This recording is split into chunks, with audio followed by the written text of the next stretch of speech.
ज्ञान का भंडार है पंडित अच्युतकांत शास्त्री।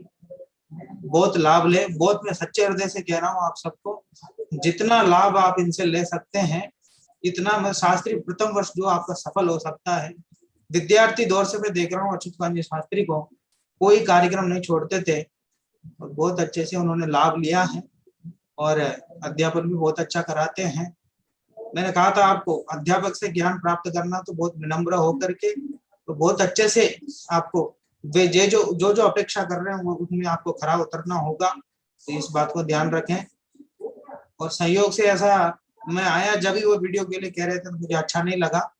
8 बजे अपने आप मीटिंग में जुड़े, अपने आप वीडियो खुल जाना चाहिए। उनके मुंह से दोबारा ये वाक्य सुनने में नहीं आना चाहिए। ये आपकी व्यवस्था शाश्वत, आप बोलना शुरू कर दो एक एक नाम लेकर के और मुझे तुरंत कॉल कर देना। ऐसा कुछ होगा, विद्यार्थी वीडियो ऑन नहीं कर रहे, ऐसी कोई समस्या हो क्लास में, तुरंत मुझे कॉल करना, मैं जुड़ूंगा तत्काल जहां भी होऊंगा। ठीक है, तो मैं पुनः अच्युतकांत जी का बहुत बहुत आभार व्यक्त करता हुआ उनसे निवेदन करता हूँ दक्ष प्राप्त। चलिए, तो अब हमारे यहाँ पर मंगलाचरण का अर्थ हमने यहाँ पर समझ लिया था और उसके आगे हमारे को यहाँ चलना है। और अब टोडरमल जी की गद्य में जो पीठिका है वो यहाँ से प्रारंभ हो रही है और अपन शुरू करते हैं उसको समझना।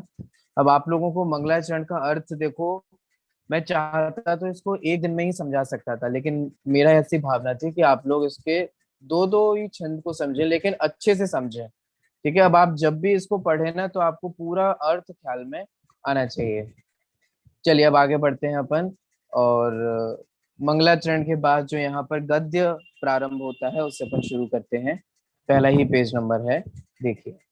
अब मंगलाचरण करके श्रीमद् गौमट सार, जिसका अपर नाम पंच संग्रह ग्रंथ, उसकी देश भाषा में टीका करने का उद्यम करता हूँ। कौन कह रहा है ये बात? क्या लगता है आप लोगों को, कौन कह रहा है? बताओ मानस। अन्ना जी भाई सर। नहीं, ये बात अन्ना जी नहीं कह रहे, ये बात पंडित टोडरमल जी कह रहे हैं, है ना। आपको हमने बताया था ना कि ये सम्यक ज्ञान चंद्रिका पीठिका किसने लिखी है? आचार्य कल्प पंडित टोडरमल जी ने लिखी है और उसको हूबहू एग्जैक्ट वही यहाँ पर दे दी गई है। ठीक है, क्योंकि ये बहुत उपयोगी है। अभी तो हमने शुरू नहीं किया, जब आप पढ़ेंगे ना इतना सुंदर विवेचन आने वाला है, इतना बढ़िया विवेचन आने वाला है कि आप खुद से ही बोलेंगे कि नहीं भाई साहब सही कह रहे हो आप, ये बहुत अच्छी है, बहुत सुंदर विवेचन है। जितने लोग टोडरमल जी की मोक्षमा प्रकाशक को पढ़ करके लट्टू होते हैं, मोक्षमा प्रकाशक को देख करके टोडरमल जी की महिमा आती है, मोक्षमा प्रकाशक की महिमा आती है, वैसे ही आप लोगों को सम्यक ज्ञान चंद्रिका की पीठिका का भी वैसा ही आप समझेंगे और वैसी आपको महिमा आने वाली है अगर आप अच्छे से पढ़ेंगे। देखिए शुरू करते हैं। तो टोडरमल जी क्या कह रहे हैं कि मंगलाचरण करने के बाद श्रीमद् गौमट सार, जिसका अपर नाम है पंच संग्रह ग्रंथ। तो गौमट सार का दूसरा नाम आप लोग को ध्यान रहेगा, अपर नाम मतलब दूसरा नाम, अन्य नाम, और वो क्या है? पंच संग्रह गौमट सार का। और एक ध्यान देने वाली बात यह है कि टोडरमल जी ने गौमट सार से पहले श्रीमद शब्द का प्रयोग किया। देख रहे हैं आप लोग, हम लोग जब बहुत छोटे थे तो हमें स्कूल में अथवा हमारे बड़ों ने ये हमें बताया था कि अपने से जो बड़े होते हैं, जैसे अपने मम्मी पापा का नाम लेते हैं तो बोलते हैं श्रीमान शिवकांत जैन अथवा श्रीमती नीता जैन, ऐसे करके बोलने के लिए कहा जाता है ना कि श्री शब्द का इस्तेमाल कीजिएगा बोलने से पहले। ऐसे ही क्यों बोल लीजिए? क्योंकि ये मैनर्स है। आपने देखा जो बच्चे अपने मम्मी पापा का ऐसे ही नाम ले लेते हैं उसको ये समझा जाता है कि ये इसको मैनर्स नहीं है, ये कोई सभ्य व्यक्ति नहीं है, कोई शिष्ट व्यक्ति नहीं है और अच्छी बात नहीं है। टोडरमल जी शास्त्र के प्रति कितना रिस्पेक्ट करते थे ये आपको देखने को मिलता है यहाँ। उन्होंने गौमट सार ग्रंथ से पहले भी श्रीमद शब्द का प्रयोग किया। अब सोचिए, जिसको ग्रंथ की इतनी महिमा आती हो तो जिन्होंने ग्रंथ से पहले श्रीमद शब्द का प्रयोग किया, है ना। ऐसे वे आचार्यों का नाम स्मरण लेते वक्त, आचार्यों के नाम कहते वक्त, विद्वानों के ज्ञानी जीवों के नाम कहते वक्त कितने बहुमान से कहेंगे। ठीक है, इसलिए हम लोगों को भी चाहिए कि हम लोग शास्त्र के प्रति ऐसी विनय रखें, है ना। भले ही श्रीमत शब्द का इस्तेमाल करें नहीं करें कोई कंपलसरी नहीं है, लेकिन कम से कम शास्त्र के प्रति बहुमान हमारे चित्त में होना चाहिए। वे शास्त्र जिन्होंने लिखे, ऐसे आचार्यों के प्रति बहुमान भी हमारे चित्त में होना चाहिए। ठीक है, तो ये टोडामल जी से सीखने लायक बातें हैं, क्योंकि उन्हीं के नाम के विद्यालय में तो हम पढ़ रहे हैं। ठीक है, उनके नाम से ही तो हमारा महाविद्यालय है, तो उनसे तो हमें सीखना ही सीखना है, उनकी जितनी भी चीजें हैं। देखिए, उसकी देश भाषा में टीका करने का उद्यम करता हूँ। ठीक है, और देश भाषा में, देश भाषा क्या होता है? देश भाषा का मतलब होता है उस समय उस देश में प्रचलित प्रचलित जो भाषा होती है, उस देश में जो बोली जाने वाली भाषा होती है, वह कहलाती है देश भाषा। समझ में आया देश भाषा का मतलब? और टोडरमल जी के समय ढूंढारी भाषा जो है वह देश भाषा थी। इसलिए टोडरमल जी का मोक्षमा प्रकाशक आदि ग्रंथ जो हमारे को देखने को मिलता है, मूल में वो ढूंढारी भाषा में लिखा हुआ है। ठीक है, ये पीठिका भले यहाँ हिंदी में दी गई है, उसे ट्रांसलेट किया गया है, लेकिन एक्चुअल में टोडरमल जी के समय ढूंढारी भाषा प्रचलित थी, इसलिए उन्होंने ढूंढारी भाषा में ही लिखा। ठीक है, देखो सिंपल सी बात है, टीका हम किसके लिए लिख रहे हैं? उस समय के जो उपलब्ध लोग हैं वे पढ़ें, इसी के लिए तो टीका लिख रहे हैं। और उस समय वे जो लोग जो भाषा बोलते हैं वही देश भाषा कहलाएगी, इसीलिए वे उस देश भाषा में टीका करने का उद्यम कर रहे हैं, मतलब प्रयास कर रहे हैं, उद्यमवंत हो रहे हैं, प्रयत्नशील हो रहे हैं। आगे देखिए, यह अब देखो टोडरमल जी ग्रंथ के बारे में क्या कह रहे हैं। यह ग्रंथ समुद्र तो ऐसा है जिसमें सातिशय बुद्धि और बल युक्त जीवों का भी प्रवेश होना दुर्लभ है। कैसा है ये ग्रंथ? जिसमें सातिशय बुद्धि, सातिशय बुद्धि माने बहुत बुद्धिशाली। सातिशय का एक अर्थ होता है बहुत ज्यादा। ठीक है, बहुत ज्यादा के अर्थ में सातिशय शब्द का प्रयोग किया जाता है। अब टोडरमल जी ये कह रहे हैं कि भैया ये ग्रंथ समुद्र, समुद्र समझते हैं आप लोग? समुद्र क्यों कहा जाता है? समुद्र क्यों उपमा दी जाती है? जब किसी चीज को बहुत छोटा बताना हो तब समुद्र कहते हैं ना, कि जब हमें उसकी विराटता और विशालता समझानी हो तब समुद्र कहते हैं, है ना? तो जैसे किसी का व्यक्तित्व तो बहुत बड़ा हो तो हम कहते हैं इनके समुद्र जैसी गहराइयां हैं व्यक्तित्व में, है ना? तो समुद्र का मतलब जिसका कोई ओर नहीं, कोई छोर नहीं, कोई स्टार्टिंग नहीं, कोई एंडिंग नहीं, इतना विशाल अथाह समुद्र जो है उसकी बात यहाँ पर की जा रही है। तो यहाँ तो कह रहे हैं भैया इस ग्रंथ में बहुत विशाल है, बहुत बड़ा है, बहुत दुर्लभ दुर्लभ कथन, बहुत नवीन नवीन कथन, बहुत समझने में क्लिष्ट हो ऐसा यह ग्रंथ है। माने बहुत अनुपम अनुपम बातें इसमें हैं, जिसमें सातिशय बुद्धि और बल युक्त जीवों का भी प्रवेश होना दुर्लभ है। माने बहुत इंटेलिजेंट लोगों का भी प्रवेश दुर्लभ है, माने बहुत होशियार लोग भी उस विषय को समझने में बगलें झांके और ऐसे दुखे कि क्या है ये, क्या कह रहे हैं, क्या समझाया जा रहा है ना? मैंने इतना कठिन है। और मैं मंद बुद्धि इस ग्रंथ का अर्थ प्रकाशने रूप इसकी टीका करने का विचार कर रहा हूँ।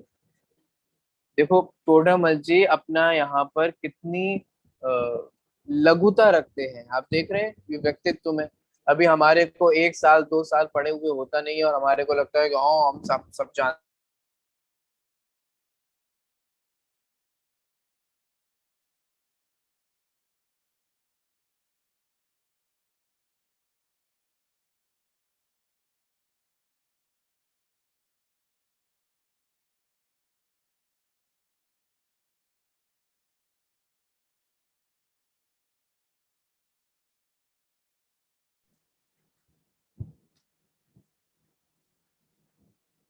ये वाला छंद याद है आपको जो भी मैंने बोला?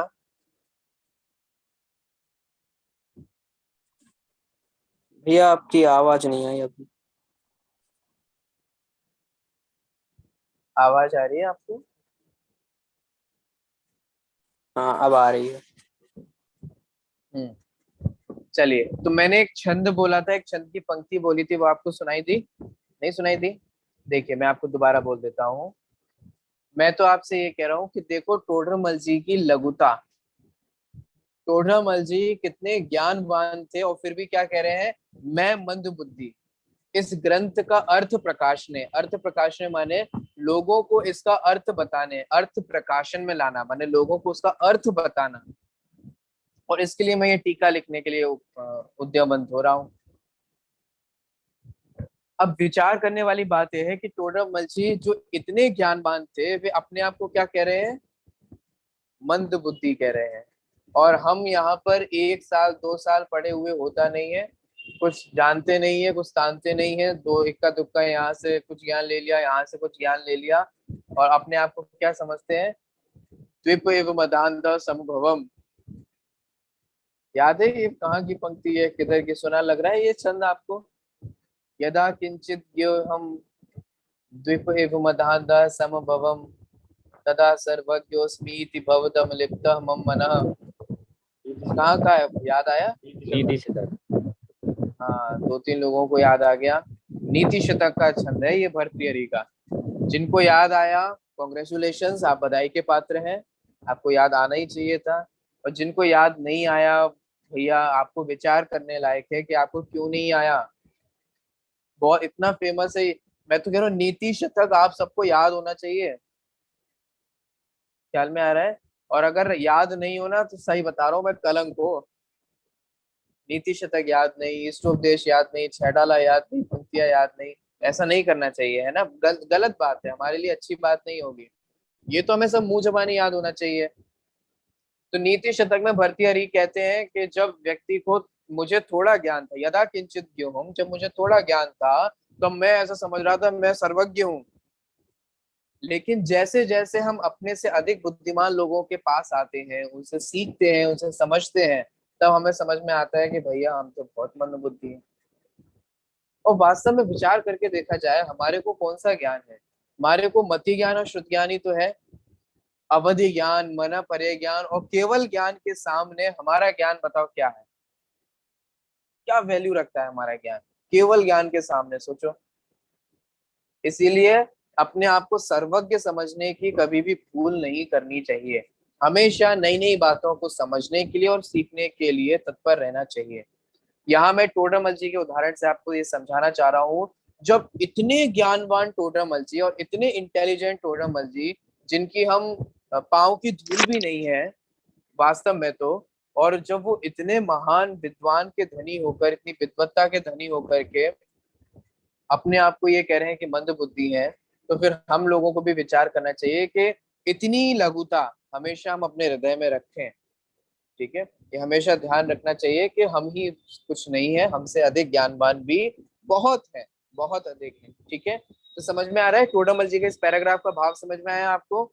सार ये है कि गौमट सार ग्रंथ है जिसका अपर नाम पंच संग्रह है, उसकी टोडरमल जी देश भाषा में टीका लिख रहे हैं। टोडरमल जी ये कह रहे हैं, देखो भैया ग्रंथ तो बहुत सूक्ष्म सूक्ष्म कथन करने वाला है, और अच्छे अच्छे जो बुद्धिमान और इंटेलिजेंट लोग भी होते हैं ना, उनके द्वारा भी मुश्किल से समझ में आने वाली चीजें हैं। लेकिन फिर भी मैं मंद बुद्धि होकर का ये चाह रहा हूँ कि इसका अर्थ सभी लोगों को ख्याल में आए, क्योंकि मैं ये चाह रहा हूँ कि जितना अर्थ मुझे समझ में आया है उतना सभी जीवों को ख्याल में आए। ये कौन कह रहा है? ये कह रहे हैं टोडरमल जी।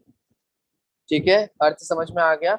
आगे बढ़ते हैं, पेज नंबर 10 पर आ जाइए, अगले पेज पे। यह विचार तो ऐसा हुआ जैसे कोई अपने मुख से जिनेंद्र देव के सर्व गुणों का वर्णन करना चाहे, किंतु वह कैसे बने। समझ में आया क्या कहा?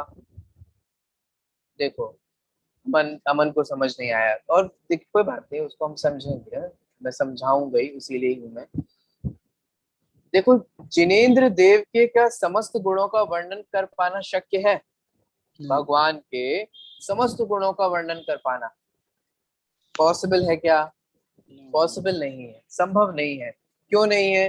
क्योंकि भगवान के गुण कितने हैं? अनंत गुण, अनंत है प्रभु आपके। मेरी है सामर्थ्य कहाँ? प्रभु मेरी सामर्थ्य कहाँ है? भगवान से पूछ नहीं रहे मेरी सामर्थ्य कहाँ चली गई, ये अर्थ नहीं है।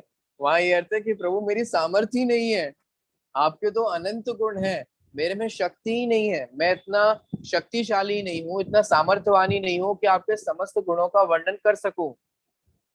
तो कोई दबी आवाज में बोलता है तो मत करो, अगर नहीं कर सकते तो मत करो, जब नहीं कर पा रहे हो तो क्यों कर रहे हो? भक्त अमर का काव्य याद आ रहा है, वक्तुम गुणान गुण समुद्र शशांक कांतान कस्ते क्षम सुर गुरु प्रतिमोपि बुद्ध्या, है ना, कि हे भगवान आपके गुण रूपी समुद्र का वर्णन कर पाना तो बुद्धिमान व्यक्ति के भी हाथ में नहीं है। कस्ते क्षमा, कौन सक्षम है?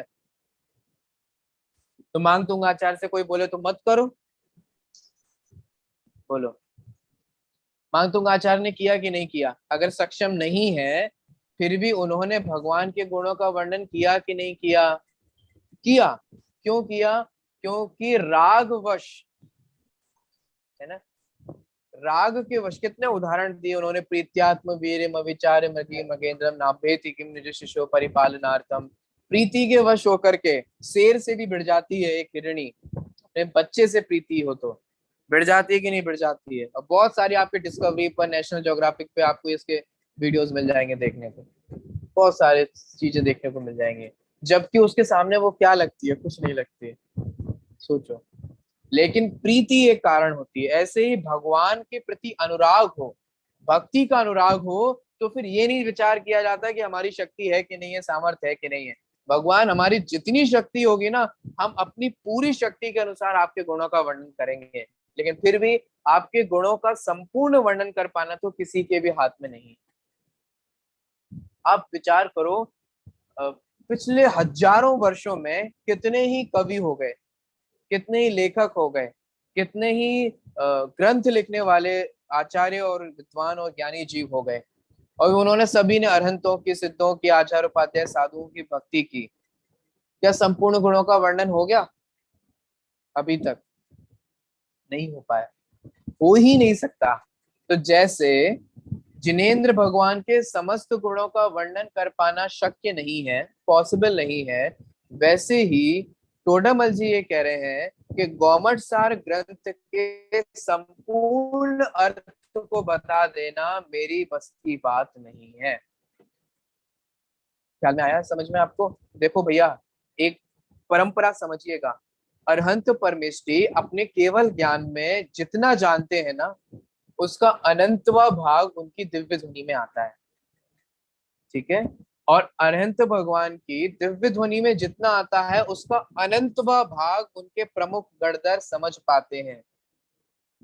कुछ ख्याल में आ रहा है कि नहीं आ रहा है? प्रमुख गणधर जो होते हैं, जो जिनको कहा जाता है कि वो सारी बातें डायरेक्ट समझ में आती हैं और वो हमेशा अवेलेबल रहते हैं, लेकिन फिर भी कहा जाता है कि वो केवली की वाणी का अनंतवा भाग ग्रहण कर पाते हैं, उसका अनंतवा भाग, उसको कैटेगराइज करके लोगों को बता पाते हैं, उसका अनंतवा भाग हम समझ पाते हैं, और उस समझ के अनुसार आज हमारे पास एक अंग का भी पूरा ज्ञान अवेलेबल नहीं है। धरसेन आचार्य की शुद्ध पंचमी की कहानी तो आपको ख्याल में होगी। शुद्ध पंचमी के दिन जो धरसेन आचार्य का और पुष्पदंत और भूतबली आचार्य का हम जो कथानक सुनते हैं, उसमें से पुष्पदंत और भूतबली और धरसेन आचार्य को द्वादशांग में से किसी एक अंग का भी पूरा ज्ञान नहीं था। सोचो, तो इसका मतलब कितना कितना घटता घटता घटता घटता आज हमारे पास उपलब्ध हुआ। और आप जानते ही हैं गौमटसार की रचना कैसे हुई है? जानते हैं कि नहीं जानते हैं कि मैं जल्दी से बता दूं? नहीं जानते? जल्दी से सुन लीजिए। नेमी चंद्र सिद्धांताचार्य जो हैं, और सिद्धांत चक्रवर्ती नेमी चंद्र आचार्य वास्तव में जिनका ये नाम है, तो वो नेमी चंद्र आचार्य एक दिन गुफा में बैठ करके षट खंडागम और धवला आदि ग्रंथों का स्वाध्याय कर रहे थे, ठीक है? ये सिद्धांत के ग्रंथ है। और तभी राजा चामुंडराय आ जाते हैं। सुना आप लोगों ने ये नाम, राजा चामुंडराय? जानते हो क्या किया इन्होंने? श्रवण बेल गोला में जो बाहुबली भगवान की प्रतिमा विराजमान है ना, वो इन्हीं राजा चामुंडराय ने बनवाई। ख्याल में आया? तो वो जो भगवान बाहुबली की इतनी सुंदर प्रतिमा है, देख करके हमारा मन खुश हो जाता है, चित्त प्रसन्न हो जाता है। तो वो जो इतनी सुंदर प्रतिमा है, उसका निर्माण राजा चामुंडराय ने ही करवाया था। तो राजा चामुंडराय बहुत भद्र प्रकृति के और जैन तत्व ज्ञान को जानने वाले थे, क्योंकि इन्होंने भी ग्रंथ लिखे हैं। राजा चामुंडराय ने भी कालांतर में दीक्षा ली और ग्रंथ लिखे उन्होंने भी। चलिए छोड़िए। तो एक बार क्या होता है कि सिद्धांत चक्रवर्ती नेमिचंद्र आचार्य सिद्धांत ग्रंथों का अध्ययन कर रहे थे और वे उसको पढ़ रहे थे। मैंने कदाचित ऐसे अपन पढ़ते ना जोर जोर से बोल करके, जो अपने कानों को भी सुनाई दे, तो वो ऐसे पढ़ रहे थे। तभी राजा चामुंडराय आ जाते हैं और वो उनकी बातों को सुनते हैं जो आचार्य बोल रहे होते हैं। तो जैसे आचार्य की दृष्टि पड़ती है कि अच्छा राजा चामुंडराय सुन रहे हैं, तो तभी वो उस ग्रंथ को बंद कर देते हैं। तो उनको बड़ा आश्चर्य होता है। वे कहते हैं कि स्वामी, मैं तो आपके तत्व ज्ञान को सुन रहा था, आप जो पढ़ रहे थे उसको सुन रहा था, आपने बंद क्यों कर दिया?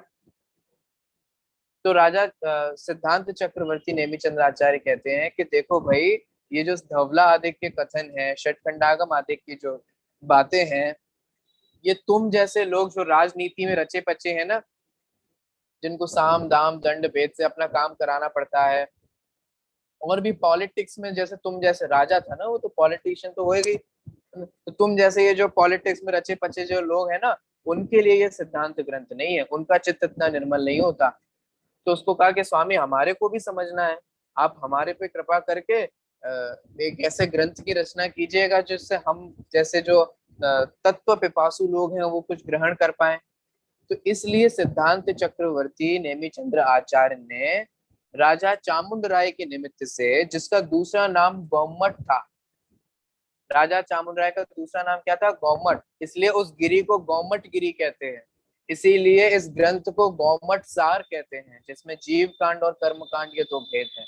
समझ में आ रहा है? तो राजा चामुंडराय के निमित्त से सिद्धांत चक्रवर्ती नेमिचंद्र आचार्य ने उन्हीं का संक्षेप करते हुए गौमठ सार ग्रंथ की यहाँ पर रचना की।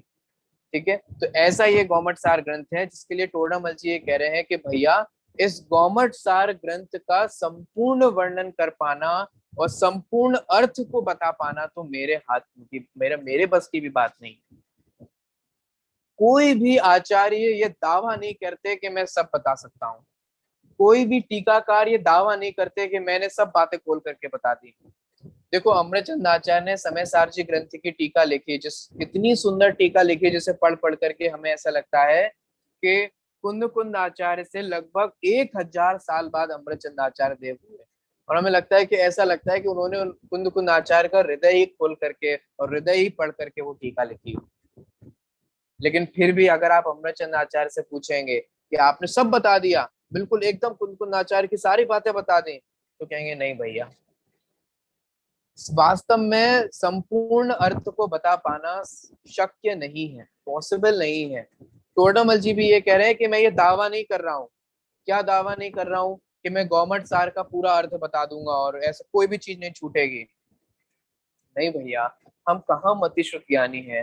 प्रमादवश और भूलवश हमारे से कोई गलती हो जाती है तो कहीं कोई चूक हो सकती है, कहीं कोई चीज छूट सकती है, बहुत सारी पॉसिबिलिटीज हैं। इसलिए कोई भी आचार्य, कोई भी ज्ञानी जीव, कोई भी विद्वान कभी भी ये दावा ठोक करके नहीं कहता है कि मैंने जो बोल दिया वो सही, मैंने जो बोल दिया बस वही बात है, अब इसके आगे कुछ नहीं होगा, अब मेरे से ज्यादा और कोई नहीं जानता। ऐसा कोई भी ज्ञानी जीव नहीं कहता, और जो ऐसा बोले इसका मतलब वो ज्ञानी नहीं है, तो समझदार ही नहीं है। ठीक है, क्योंकि आपने पढ़ लिया ना, धर्म के 10 लक्षण में पढ़ा ना, ज्ञान मत किसे होता है, ज्ञानी को होता है कि अज्ञानी को होता है? याद है ना धर्म के 10 लक्षण में? तो वहां कहा है कि ज्ञान मत ज्ञानी को नहीं होता बल्कि अज्ञानी को होता है। ज्ञान में कभी भी ज्ञानियों को ये मत नहीं होता कि हमें सब आता है। देखो, टोडामल जी खुद कह रहे हैं ना, हमारे सामने आदर्श है, वे भी ये नहीं कह रहे हैं कि मैं सब बता दूंगा। चलिए आगे बढ़ते हैं। प्रश्न पहला, नहीं बनता है तो उद्यम क्यों कर रहे हो? अब आप ऐसा समझ लीजिए कि एक शिष्य है, एक्चुअल में तो कोई शिष्य और कोई गुरु नहीं है, टोडामल जी खुद ही ये प्रश्न खड़े कर रहे हैं और खुद ही समाधान दे रहे हैं। लेकिन अब आप ऐसे इमेजिनरी सोच लीजिए कि एक व्यक्ति है जो टोडा है और टोडामल जी उसका समाधान कर रहे हैं। तो पहला प्रश्न वो क्या कर रहा है कि अगर नहीं बनता तो मत करो। बोलो, पूरी दुनिया ये कहती है कि नहीं कहती है? अगर मान लीजिए हम कोई काम करते हैं और हमारे से नहीं बन रहा हो, तो लोग क्या कह रहे हैं? सुनो, नहीं आता तो मत करो। क्यों कर रहे हो फालतू में? नहीं आता तो मत करो। गाड़ी नहीं आती चलानी तो मत चलो। व्यापार नहीं आता करना तो मत करो। भाषण बोलना नहीं आता, गोष्ठी हो रही है, हमारा नंबर आ गया, हम नहीं बोलेंगे, हम नहीं बोलेंगे, हमें नहीं आता बोलना, हमें तो डर लगता है। तो हमारा वो मित्र है, वो बोलता है कोई बात नहीं, नहीं आता तो मत बोलो। मान लीजिए हम माइक पर जाकर के बोलते हैं और हमारे से कोई गलती हो जाती है, और वो सामने वाला यही कहता है क्यों, तुम्हें जब नहीं आता तो क्यों होशियार बन रहे हो तुम? जब नहीं आता तो मत बोलो, क्यों बोल रहे हो फालतू में? तो टोडामल जी से भी वो शिष्य ये कह रहा है कि टोडामल जी से उसने पूछा कि साहब आपको गवर्नमेंट सार का पूरा अर्थ ख्याल में है? उन्होंने कहा नहीं भैया, हम दावा तो नहीं कर सकते कि हमारे को पूरा अर्थ ख्याल में है। आप पूरा अर्थ बता दोगे? नहीं, हम वो भी नहीं कर सकते दावा। तो फिर नहीं आता तो मत करो। क्यों कर रहे हो आप? क्यों लिख रहे हो आप टीका? क्यों फिर उसका अर्थ बता रहे हो जब आप नहीं बता सकते? तो प्रश्न समझ में आ गया आप लोगों को? नहीं बनता है तो उद्यम क्यों करे? उद्यम माने प्रयत्न, पुरुषार्थ। जब आपको नहीं आता तो मत करो। देखिए, देखो मैं एक बात पूछूं आपसे, नहीं आता तो नहीं करो, नहीं करने से आने लग जाएगा? ये बता दो बस मेरे को। अगर कोई चीज हमारे को नहीं आती और हम यही इक्वेशन सब जगह लगाएं कि नहीं आता तो मत करो, तो क्या हमारे को इससे चीजें आने लग जाएंगी? बोलो, गाड़ी नहीं आती तो मत चलाओ, नहीं चलाने से लगने लग जाएगी? बताओ, हम चलाना सीख जाएंगे। मान लीजिए कि आपको इंग्लिश बोलना नहीं आता, इंग्लिश में फ्रिक्वेंटली बोलना नहीं आता, मत बोलो। तो नहीं बोलेंगे तो फिर आने लग जाएगी? बोलो, अगर आपको बोलना सीखना है तो टूटी पोटी से बोलना शुरू करना पड़ेगा कि नहीं करना पड़ेगा? ऐसे ही आपको माइक पर जाने पर, मंच पर जाने पर, भाषण बोलने पर, गोष्ठी में अपना वक्तृत्व बोलने पर अगर आपको डर लगता है, तो वो सामने वाला कहता है सुनो, बहाना मार दो, कह देना पेट में दर्द हो, बोल देना बुखार आ गया, बोल देना तबीयत खराब है, फिर गोष्ठी में कोई ना कोई तात्कालिक वक्ता बोल देगा। इससे क्या होगा? देखो, इससे महाविद्यालय पे तो कुछ नहीं होगा। आप नहीं बोलोगे तो कोई ना कोई तात्कालिक वक्ता के रूप में बोल देगा, लेकिन आपके मन में हमेशा के लिए एक डर बैठ जाएगा कि मुझे तो बोलना नहीं आता, मैं तो नहीं बोल सकता। इससे क्या होगा? इससे धीरे धीरे धीरे धीरे आपके अनकॉन्शियस लेवल पे या आप अपनी धारणा में ये बैठा लोगे कि मुझे तो बोलना नहीं आता, मैं तो नहीं बोलूंगा। और आप इस तरीके से पूरे जिंदगी भर मूर्ख बने रहोगे, जिंदगी भर। आप समाज में जाओगे, लोग कहेंगे प्रवचन कर दो, हमें नहीं आता बोलना, हम तो नहीं बोल पाएंगे, हमसे तो नहीं हो पाएगा। कैसे चलेगा बोलो काम? इसीलिए अपने डर को डराना पड़ेगा, अपने डर को से ओवरकम करना पड़ेगा। आप लोगों के एक बहुत अच्छा चैप्टर है इंग्लिश में, 12th में आप लोगों ने पढ़ा होगा, डीप वाटर। पढ़ा कि नहीं पढ़ा? मुझे मेरा वो पर्सनल फेवरेट है, एक तो डीप वाटर और एक लॉयन किंग वाला जो चैप्टर है। मुझे बस ये दो ही ध्यान है, बाकी मुझे ध्यान भी नहीं है। ठीक है, बहुत साल हो गए। तो डीप वाटर मेरा पर्सनल फेवरेट है इसलिए क्योंकि डीप वाटर का जो सेंट्रल आइडिया है ना उस पूरी कहानी का, वो बहुत प्यारा है। क्या है सेंट्रल आइडिया? कि एक व्यक्ति होता है, जितना मुझे ध्यान रहा वो मैं आपको बताता हूँ। एक व्यक्ति होता है, एक बच्चा होता है जिसको पानी से डर लगता है ना, और वो पानी में जाने से डरता है। उसका पानी का डर कब चला गया? डर तभी तक था जब तक वो पानी में नहीं था। जब वो पानी में आ गया और तैरना उसने शुरू कर दिया और धीरे धीरे करके सीख लिया, तो वो पानी का डर भी क्या हुआ? चला गया कि नहीं चला गया? किसी भी चीज का डर तभी तक होता है जब तक आप उसे करते नहीं हो। अगर बोलने का डर लगता है ना, तो बस तभी तक है जब तक आप बोल नहीं रहे। जिस दिन बोलने लग जाओगे ना, उस दिन वो डर भी खत्म हो जाएगा। ठीक है, मुझे तो विधान कराने में बहुत डर लगता है, पता नहीं मेरी राइम्स गलत हो जाए, मेरा लय गलत हो जाए, मेरी पंक्तियां गलत हो जाए, भजन मैच नहीं करे। नहीं डरो, कोई बात नहीं, हो जाएगा तो हो जाएगा। गलतियों से सिर्फ सीखेंगे, लेकिन नहीं करने से तो हम कभी नहीं सीख पाएंगे। आपका कोई भी हो, चाहे आप बोलना सीखना चाहते हो, चाहे आप आर्ट सीखना चाह रहे हो, चाहे आप वक्तृत्व सीखना चाह रहे हो, कोई भी स्किल आप डेवलप करना चाह रहे हो, वो तभी होती है जब आप शुरुआत में स्टार्ट करते हो और फिर धीरे धीरे अपनी गलतियों पे वर्क करना शुरू कर देते हो। ठीक है, कोई भी आपको इंग्लिश बोलना सीखना हो तो ऐसा मत समझना कि जिस दिन मैं इंग्लिश बोलूंगा उस दिन ऐसी धारा प्रवाह से बोलने लग जाऊंगा एक दिन में। ऐसा मिरेकल कभी नहीं होता। शुरुआत में जो भी स्टार्ट करता है ना, जो भी बिगिनर्स होते हैं, टूटी फूटी से ही शुरू करते हैं। स्टार्ट तो करो, धीरे धीरे करके हम उसको मॉडिफाई करते जाएंगे, अपनी गलतियों से सीखते जाएंगे, निश्चित रूप से हम बाद में सही भी हो जाएगी सारी चीजें। तो ये बस बात समझने की है। तो कभी भी ऐसा माइंडसेट मत रखो कि नहीं आता तो नहीं करेंगे। ख्याल में आ रहा है? आपसे बोला जाए कि आप सभी लोगों को कविता लिखनी है पंच परमेष्टि के ऊपर, गोष्ठी हो रही है और आपको कविता लिखनी है, नहीं भैया हमें तो नहीं आती, हम नहीं लिखेंगे, तो आपको पता है जिंदगी भर नहीं आएगी। अरे ट्राई तो करो, give it a try, at least एक बार अटेम्प्ट तो करो, है ना। हम निबंध लिखना लिखो, इंग्लिश में लिखो, संस्कृत में लिखो, हिंदी में लिखो, अरे जिस भी लैंग्वेज में आपको अच्छा लगता हो उस लैंग्वेज में लिखो, कोई बात नहीं। नहीं अच्छी होगी तो हम धीरे धीरे करके सुधारने लग जाएंगे। ठीक है, कभी भी ये माइंडसेट मत रखना कि हमें नहीं आता है तो हम नहीं करेंगे। मुझे नहीं चाहिए ऐसा विद्यार्थी जिसका इतना वीक माइंडसेट हो कि भैया हमें तो नहीं आता, हम तो नहीं करेंगे। कोई बात नहीं, ऐसा माइंडसेट होना चाहिए, नहीं आता हम सीख लेंगे और धीरे धीरे धीरे परफेक्शन कर लेंगे, उसमें कौन सी बड़ी बात है। ठीक है, देखिए तो अब टोडामल जी का उत्तर सुन लें। प्रश्नकर्ता ने तो ये कह दिया कि नहीं आता तो मत करो। अब देखो टोडामल जी क्या कहते हैं। उत्तर, जैसे जिनेंद्र देव के सर्व गुणों का वर्णन करने की सामर्थ्य नहीं है, फिर भी भक्त पुरुष भक्ति के वश होकर अपनी बुद्धि के अनुसार गुण वर्णन करता है। प्रश्न ख्याल में बने, एग्जाम्पल समझ में आ गया आप लोगों को? दो चीजें हैं।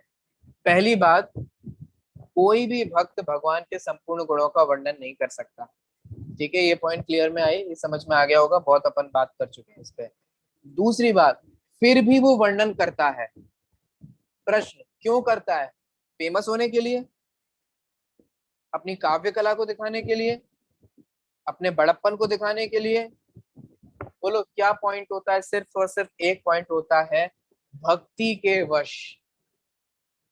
जिसके प्रति आपको भक्ति होती है ना, आप नहीं सोचते कि आपको आता है कि नहीं आता है।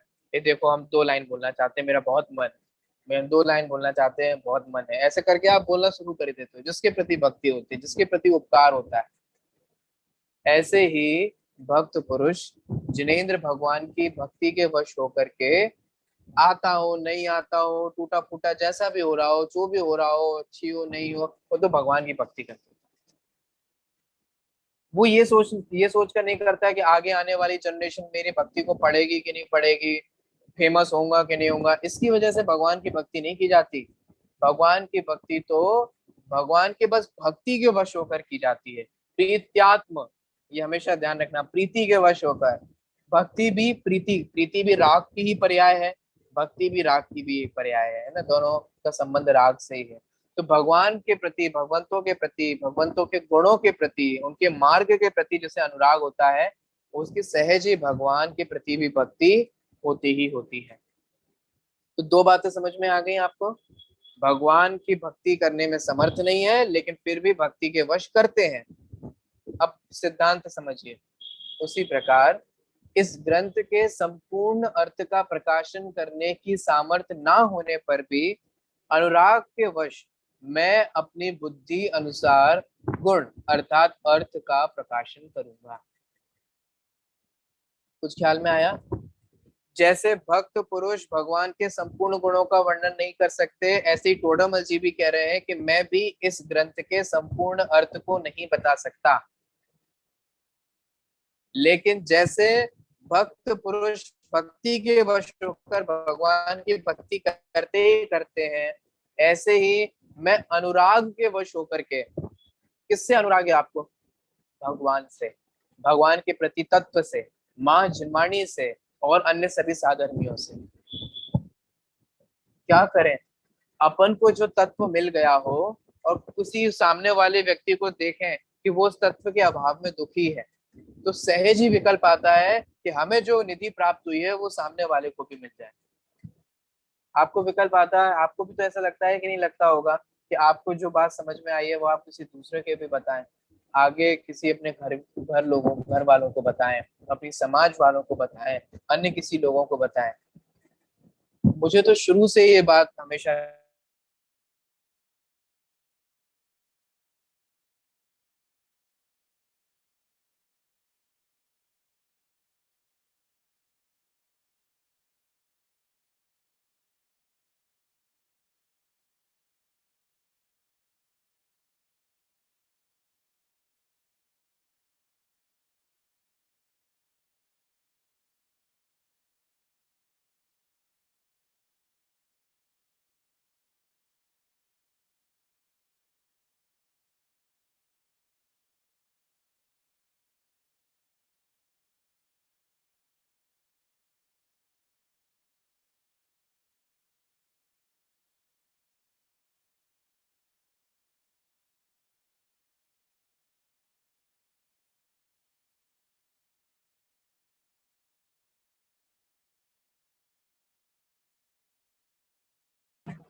चलिए, आवाज आ रही है अब आपको? हाँ। तो थोड़ा नेटवर्क का इशू रहता है। चलिए, तो मैं आपसे ये कह रहा था कि जब कोई बात, तो ये भाव होता है कि और बाकी सब लोगों को भी समझ में आ जाए। तो मैं आपसे ये कह रहा था कि जैसे चिन कुमार जी ने भी आपको बताया था कि मैं यहाँ पर अपने नगर में प्रवचन करता हूँ, स्वाध्याय लेता हूँ, तो ये मैं अभी नहीं ले रहा हूँ, ये मैं जब कनिष्ठ में पढ़ता था ना, और कनिष्ठ के पढ़ने में बीच में दीपावली की छुट्टियां आई थी, तो दीपावली की छुट्टी के बाद से मैं यहाँ से प्रवचन कर रहा हूँ। मैं जब भी अपने घर पे आता हूँ तो मेरा प्रवचन होता ही, मैंने कोई वो बात नहीं बता रहा, लेकिन मैं तब से कनिष्ठ 11th क्लास से मैं प्रवचन कर रहा हूँ। तब मैंने 1 साल भी नहीं पढ़ा था। दीपावली में आधा आधा पढ़ करके अपन दीपावली की छुट्टियों पे आते हैं ना, और आपको जानकर आज अपनी कोई बड़ाई नहीं बता रहा, जस्ट सहज में ही बता रहा हूँ। आपको पता है जब मैंने पहली बार प्रवचन करना शुरू किया तो कौन से ग्रंथ पे किया? हमारी सभा में मोक्षमा प्रकाशक चल रहा था, कनिष्ठ का विद्यार्थी था मैं उस समय दीपावली के बाद। तब मैं यहाँ पर कनिष्ठ में मोक्षमा प्रकाशक में मैंने प्रवचन शुरू किए थे। घर पे पहले उसकी तैयारी करता था, उसको पढ़ता था, और फिर बाद में ऐसा सहज बन गया कि मैं जो कुछ भी अपने स्मारक में समझता था, पढ़ता था। मैंने इष्टोपदेश पढ़ा, मैंने घर पे आकर पढ़ाया, मैंने क्रमबद्ध पर्याय पढ़ी, मैंने घर पे आके पढ़ाई, मैंने सब यहाँ पर पढ़ाए लोगों को धीरे धीरे करके। और फिर सारा मुझे भी वो स्ट्रांग होता गया और उनको भी नया अर्थ ख्याल में आता रहा। माने मैं आपको ये कह रहा हूँ, ये सहज ऐसी प्रवृत्ति होती है कि जब हमें कोई चीज मिलती है ना, तो हमें भाव आता है कि हम और लोगों को भी बताएं, दूसरों लोगों को भी बताएं, इस मार्ग में प्रवृत्त करें। इसीलिए तो कई सारे लोग पाठशाला पढ़ाते हैं, प्रवचन करते हैं, स्वाध्याय कराते हैं, उनसे जो बन पड़ता है सो करते हैं। ठीक है, तो आपसे भी जो बन पड़े जन शासन की सेवा के लिए वो करना चाहिए। आप प्रवचन नहीं कर सकते तो कोई बात नहीं, आप पाठशाला ले लीजिए, आप बच्चों को पढ़ाइए। आप बाहर के बच्चे नहीं तो घर में पढ़ाइए, घर में स्वाध्याय डेवलप कर लीजिए। घर में सब लोग मिलकर के रात्रि के समय अपना स्वाध्याय कर लें, जब भी समय मिले, सबको अनुकूलता मिले, 5 मिनट, 10 मिनट, 15 मिनट, 20 मिनट, ऐसे हम नई चीज शुरुआत कर सकते हैं। ये करना चाहिए, ये अच्छी बात होती है। तो देखिए यहाँ क्या कह रहे हैं कि जैसे भक्त भक्ति के वश भगवान का गुणानुवाद करता है, ऐसी मैं भी के इस का इस ग्रंथ का अर्थ प्रकाशन करने के लिए उद्यमवंत हुआ हूँ। ठीक है, समझ में आ गया, समय अपना हो गया है, और आप लोग को प्रश्न हो तो पूछ लीजिएगा।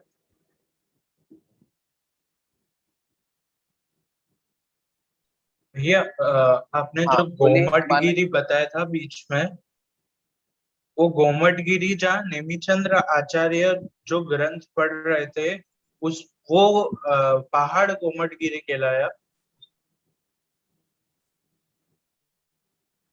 नहीं नहीं, अभी वो वाला पहाड़ शायद कोमटगिरी नहीं कहलाया, जिसमें बाहुबली भगवान की प्रतिमा है, वो हाँ, गोमटगिरी कहलाया, जितना मुझे ध्यान आ रहा है। फिर भी एक बार इसको क्रॉस चेक कर लीजिएगा। ठीक है भैया। और कोई प्रश्न? अब आप देख रहे हो सिर्फ हमने एक प्रश्न पढ़ा है आज, तो आपको ये पूरा विषय अच्छे से ख्याल में आना चाहिए और ये प्रश्न और उत्तर याद हो जाने चाहिए। भाई साहब, हाँ बोलो मयंक और मोहित।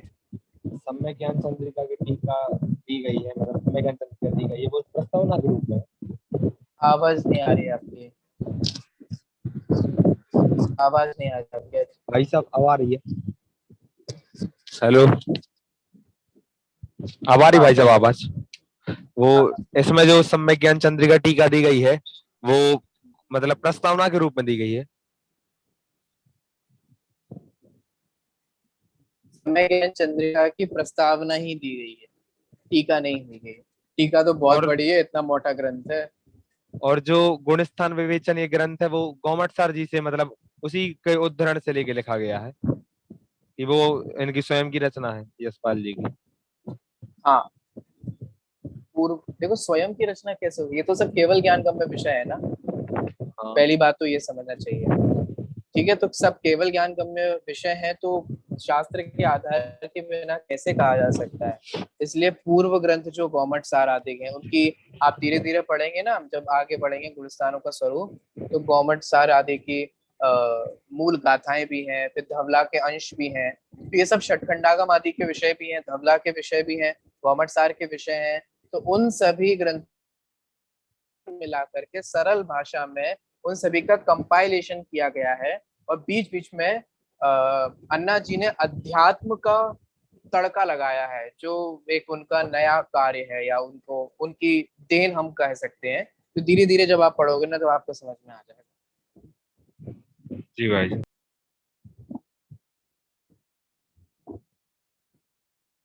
चलिए सारे प्रश्न हो गए हैं, आज की चर्चा को हम यहीं पर विराम देते हैं।